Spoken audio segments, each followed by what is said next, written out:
Civil service പരീക്ഷയിൽ കേരളത്തിൽ ഏറ്റവും കൂടുതൽ സ്ട്രൈക്കിംഗ് റേറ്റുള്ള ഓപ്ഷണലാണ് മലയാളം ലിറ്ററേച്ചർ. കേരളത്തിൽ നിന്ന് സിവിൽ സർവീസ് ലഭിക്കുന്ന ഏതാണ്ട് പകുതിയോളം വിദ്യാർത്ഥികളും അവരുടെ ഓപ്ഷണൽ സബ്ജക്റ്റായി തിരഞ്ഞെടുക്കുന്നത് മലയാളം ലിറ്ററേച്ചറാണ്. കഴിഞ്ഞ 5 വർഷത്തിനിടെ മലയാളം ഓപ്ഷണലിന് ഏറ്റവും കൂടുതൽ മാർക്ക് വാങ്ങിയത് എൻ്റെ വിദ്യാർത്ഥിനിയായിരുന്ന AB ശില്പ IPS ആണ്. 314 മാർക്കാണ് ശില്പ നേടിയത്. ഈ വർഷവും ഡോക്ടർ ആതിര സുഗതൻ, വീൽ ചെയറിൽ നിന്ന് ഇന്ത്യൻ സിവിൽ സർവീസിലെത്തിയ ഡോക്ടർ ആതിര സുഗതൻ, അതുപോലെ സെറിബ്രൽ പാൾസി അതിജീവിച്ച് ഇന്ത്യൻ സിവിൽ സർവീസിലെത്തിയ ഷെസിൻ, ഇവരൊക്കെ എടുത്തത് മലയാളം ഓപ്ഷണലാണ്. ഈ വർഷം അമൃത എന്ന വിദ്യാർത്ഥിനി 284 മാർക്കാണ് മലയാളം ഓപ്ഷണലിന് നേടിയത്.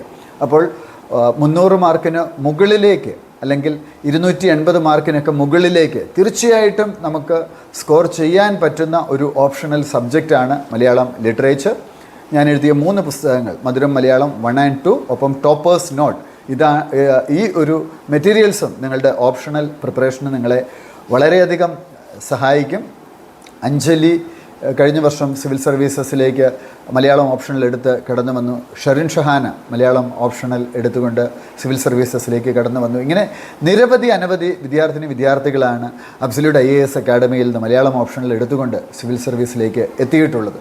നിങ്ങളെയും ഞങ്ങളുടെ പുതിയ ബാച്ചിലേക്ക് സ്വാഗതം ചെയ്യുന്നു. ഒപ്പം മലയാളം ഓപ്ഷണൽ പ്രിപ്പറേഷൻ കഴിഞ്ഞ വിദ്യാർത്ഥികൾക്ക് വേണ്ടി ടെസ്റ്റ് സീരീസ് ഉണ്ട്. ടെസ്റ്റ് സീരീസിലും നിങ്ങൾക്ക് പങ്കെടുക്കാം.